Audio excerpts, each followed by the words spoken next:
People called me a monster when I sold my loyal dog of 10 years for $50. But this morning I saw him bite my little girl.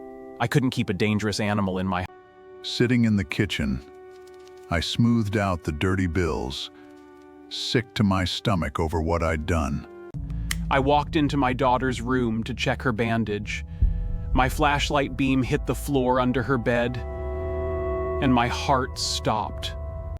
Curled in the dark corner was a massive, venomous snake, bitten clean in half. He didn't attack my daughter. He took the strike to save her life.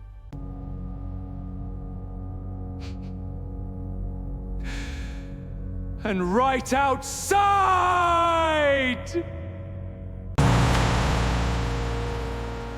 The engine of the meat trader's truck roared to life in the freezing rain.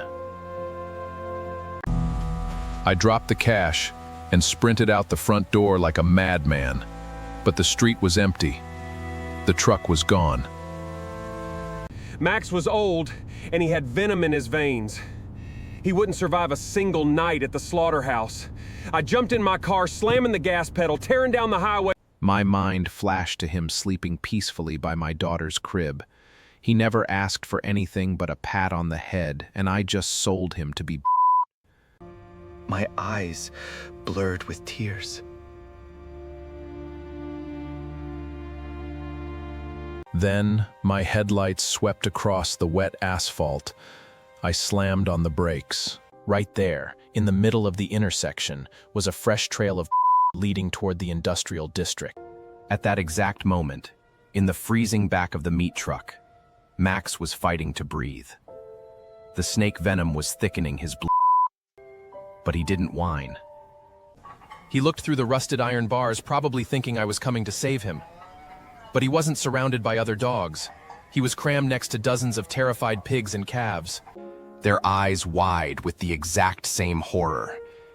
They huddled together, shivering in the dark. Max looked into the big, tear-filled eyes of a trembling calf.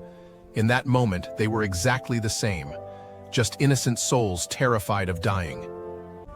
The truck suddenly lurched to a halt.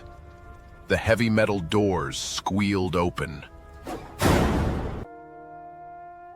And a man in a soaked apron stepped up, holding a heavy iron hook. I followed the blood trail to these massive iron gates hidden in the woods. The sickening smell of rust and death punched me in the chest, but I had to keep going for Max. Max! The gates were padlocked shut. I gripped the cold steel with everything I had left, desperately screaming Max's name over and over into the darkness. Max! No answer came except the deafening, horrific cries of hundreds of animals being slaughtered inside. They sounded exactly like my dog crying for help. The butcher was dragging Max by his collar, pulling his weak body straight onto the floor. I was too late to stop it.